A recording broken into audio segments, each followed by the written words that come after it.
I think it's time for a winter project update.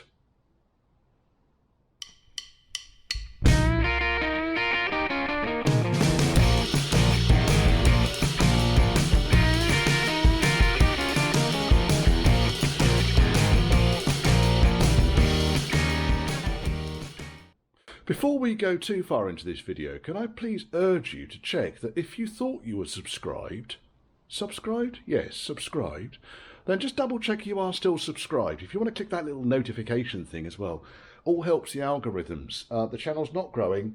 The push by the algorithms that are this particular website's central feature doesn't seem to be working. And I think a lot of people that think they're subscribed are not. So please check it. And if you're not subscribed, why not? Subscribe to it, damn it. This is fun. This is Land Rover Central, this is me living the dream. If you fancy buying me a pipe, well, there's a linky scrolling down here. Yeah. Any donations to the channel go back to the channel or into beer and into my tummy. I do reviews every now and then on beers, in Beer and Bollocks. There you go, I've sworn already. And if you want to contact me, well, Church House Classics, it's all one word, at gmail.com. Enjoy the video. Well, since the last update, the square root of fuck all has happened with my car. Sorry to say. It's still inside. It's good that it's inside because nothing really has happened with it. I have got all of the sills and everything. I'm going to make up the sills, and once my dad's Land Rover is out of the way, I can put the sills on, in theory. And that is the theory. I want it back on the road. I've driven a couple of Range Rovers now. I'm really, really, really missing driving this car. It needs to get back on the damn road.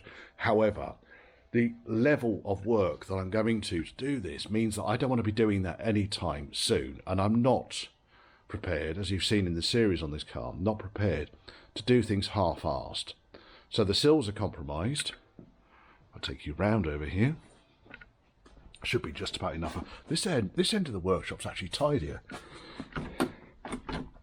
Is that going to open? It is. The top of the sill, I don't know if you can see that down there. It's just rotted out. I've already patched the underside of the sill, so I think having already repaired the sill once, it's time for a new sill. I've got another bonnet. Well, I've actually got a pair of bonnets that I'm thinking about putting onto this. This one is okay, but it needs a complete repaint, and also the rust is coming through on the front. So, do you know what? I'll find a better bonnet for this car. I've got a complete set of doors that are... Let me go and get my head torch. This might work better. That might work better. Right, okay, now we've got the head torch on. There we go. Now you can see the rust in the top edge of the sill down there.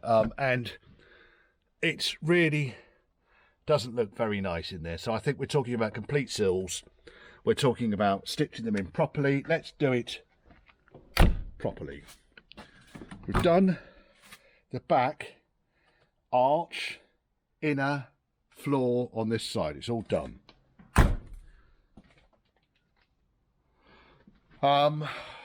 Driver's side I can't get down to because Dad's Land Rover's in the way, but you can see, actually I can get around the other side. If I come down over here, for now. Oh look, there's the back of my car there.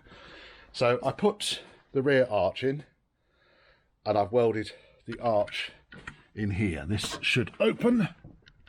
It does. That's been welded in.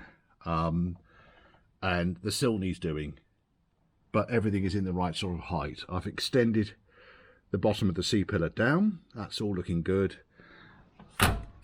And it really all just wants finishing off back here. The tank needs to come out a bit, because obviously I'm going to be welding around here. The tank needs to come out anyway. So I'm going to drop the tank. I'm going to do all of that, get this whole back end finished, so that everything at the back is then done. And it's going to be beautiful. It's got new floors in it on the sides. It's got new arches at the back. It's got new cross member at the back. Everything on this car at the back end, if I can get the tailgate open and I can, is looking actually not bad in here. And it's all back to where it should be. So that all needs to be sorted out. I'm finished. I've got another tailgate to put on there as well. Look, I've lifted up the tailgate and the broomstick has... this is all quite tidy over here, Richard, I must say. And I've been storing parts of my dad's car project. Watch the series about the series project is all stored in here. Yes, quite like this car. There is a plan for this to be kind of like kept in the family, whether I have it, my nephew has it, or whatever. Yes, so the work that I'm doing around the front axle on this, and the back axle and the brakes, the bulkhead and the chassis has already been done. Well, it's going to happen. Right, so my car, I've got a plan for it. I just don't think it's going to happen tomorrow. I want it back on the road, though. It's got to be back on the road. I keep looking at cheap Range Rovers and think, oh, I could get that one. But then it needs as much work as that one does, and I want that one on the road. This car has currently done... oh, dear, oh, dear, oh, dear. What sort of mileage have we done? Oh, there's that green jumper I've been looking for. So we have currently done 208,000 miles, it looks like. I think that's 208,000 miles. And it runs beautifully. And I just want it on the road. And I'm fed up with not having it on the road. I might put it back to the teddy bear cloth seats it had in it originally. They're much more bloody comfortable. I went down the leather route because my lads were all growing up, loved playing football, loved playing rugby, were constantly muddy, and the leather seats were a lot easier to clean. They're not as comfortable. Leather in cars is cold in the winter, hot in the summer. Cloth just works left, right and centre. Right, let's come out here. There's one of the bonnets, by the way, donor bonnets. And there's another donor bonnet there that might work on my car. This one's just been brush painted. Don't worry about that. It'll get grit, basically flatted back. And there's all manner of parts over here, some of which is crap, some of which is treasure. But you pick up a bulkhead for a tenner. Do you know what? I'm going to have a bulkhead for a tenner. There's enough bits on there that I could probably salvage that and do something with it. I don't know. There's a better bulkhead there. Now, what we're out here to talk about, well, first and foremost, the Mitsubishi. Adrian, my mate, who did me an absolute beautiful favour of letting me have this at a bargain price, has suggested that he might like it back. So he might just get that back at a bargain price, complete with all these scratches that I've managed to introduce onto it. Sorry about that. Does mean, though, that I need something else as a pickup. Oh, hello, Ghost Train. Done the square root of fuck all with it. I know it drives, I know it stops. I've then sold the interior out of it.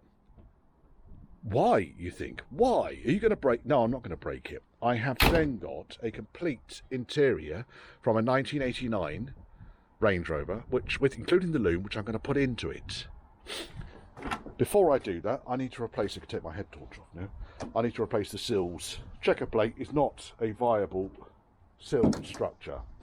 So I've got a pair of complete sills, I've got a good gearbox cover into this, I've got a number of bulkheads that I could build back up to a standard for this.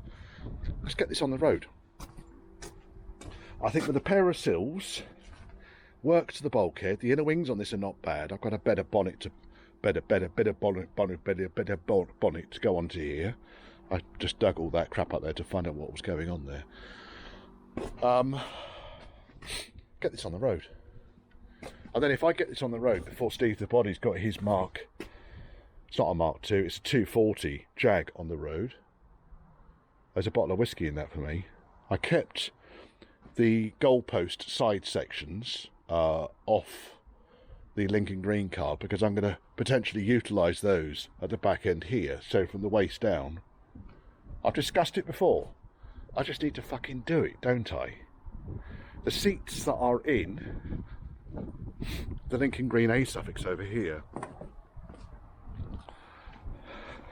are going to go into the Ghost Train because they look comfortable and I reckon they'd respond to a little clean up, and the seat boxes have already been adapted to fit these seats. So do you know what? I'm just going to take these straight out, put them straight in, bolt them in, paint them, put them in, and I end up with a ready-made interior for the ghost train. And with a pickup box on the back here, whether it's standard Land Rover or not, I reckon I could have this done quite quickly. Adrian, come and get your truck, and I'll use the money that you give me for that to do this. How about that? Richard ends up running a Range Rover pickup. What do we think, folks? Is it pie in the sky? Otherwise it's never going to happen. Unless I do something definitive, it will never happen. It will just sit here. It does then mean that there is a space in my yard which I'm not going to put something into. I might put an a-suffix into it, I don't know. We've got 3 over here.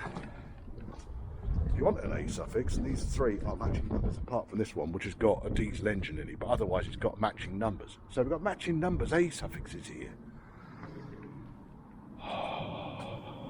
The chassis up there needs to be cleaned and painted, really. It's got no ID with it. The ID's been ground off it. Doesn't matter. I broke the rest of the car. It's actually a reasonable advertisement for my business. Now, I had a really nice donation. Sorry, bang, clang, clang, clang. So one of my followers, who I promised the roof to, that's Bob's old roof, the back end bit of it, came over armed with some beautiful gifts. I might have shown you before, I don't know. Oh, check this bastard out. So I'm going to get that painted up and on the gate. It's about time I had a decent gate sign. But then he also did me a nice logo for the business. Now if I get my container keys, which I've got here, let's go and have a look into the container. Sorry folks, I should have a steady cam. I haven't got one. I'm going to go out for a beer in a minute because I've almost had enough, and it's a Saturday afternoon.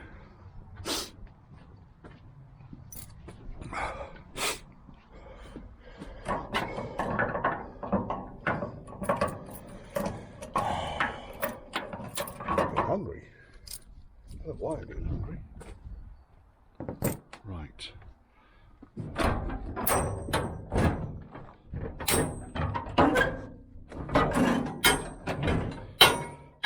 Because in here also, as you're aware, it's just a world of stuff. Now, this got made up as well. So I want to get that painted as well and stick it on the side of the container. Like it. It's a beautiful job. Absolutely beautiful.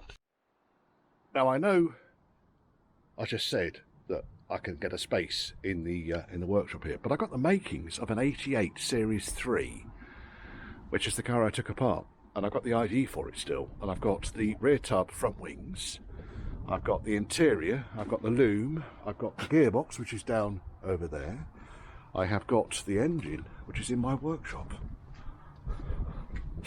Can't find there's axles for it there. There's a rear axle, there's a front axle at the end there, along with the front panel. There's a couple of Range Rover axles down there as well. I have got the engine. It's down there. Engine's down there. 4-pot. 3-bearing crank. And a coffee. With nothing in it. Let's make a coffee. So, yeah, Series 3 could get built up. And none of this really is going to push that project forwards, but it's going to free up space and time and shite in my life, which I really need to get sorted out. The customer car, this is on its way now.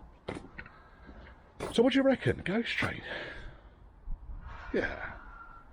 Could be a winter project, couldn't it? Or am I just pissing into the wind? I don't know. So over here, I've potentially got a very good bulkhead, which I could refurbish, because I've got enough of that I could build that up. The bulkhead that's on here is not the best. It's not the worst, but it's not the best. It's missing a fair amount of stuff, and it's had a fair amount of bodges going on with it, and it's had an A-post welded in onto the side of the side frame. There's enough here that I could do something with it, but the bulkhead needs something doing to it because it looks like a banana. The gap at the top here is a lot tighter than the gap at the bottom. But I think the similar problem occurs on this side. Panels I can straighten out. Bonnet I've got, well, there's probably not a lot wrong with that one. Tidy it up, and once it's on the road, then we can sensitively go around and sort bits and bobs out with it. So say I've got a dash, roof we can sort out. I've got a dash, which is mostly up here, wrapped up. I've got rear wings for it in plastic. I've got front wings in plastic. My coffee's ready. So it's one of those things, you can look at me while I'm making my coffee. It's one of those things that I think I could probably get together reasonably easily and quickly, bearing in mind it goes and it stops. And it's 1976, so while it's got a 200 TDI in it, I don't know whether that 200 TDI is any good. And it's got an LT95 with a overdrive in it again. I've driven it at low speeds, I don't know if it's any good. I think until it goes onto the road, I don't know.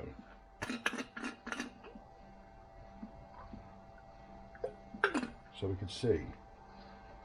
But that might work out. And if I get the Series 3 sorted out, it's got a station wagon sides and rear tub. The rear tub is pretty much standard throughout. Look at the Tale of Three Landys video because you can get a bit more information around that particular car. It's not a station wagon. It's not an 88 station wagon chassis number. I think it's an AA or an AB. But it is 1982, which would make it historic. Get it back to a van. Bumble around in that. 2 1/4 petrol. 4 on the floor. Range Rover for longer journeys. There's a plan. I don't know what you think. Comments below. Look, there's the roof for it there. Tucked away. And a bonnet. There's the bonnet. You see that I wanted to put onto either one of my a-suffixes or onto the ghost train. That's mostly Series Land Rover down there, and the rest of it is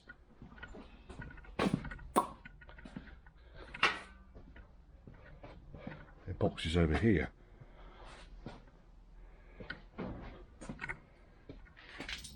Series Land Rover bits, Series 3 bits. There's a steering column over there somewhere. And then there's the loom that's going to go into the ghost train. No, that's a left-hand drive. I've got a right-hand drive loom here. Loom bits. 89 loom, VM, Range Rover. That's the one that I'm going to put into the ghost train. I think it'll be a laugh. I might be pissing into the wind, I really don't know. What's the worst that's going to happen?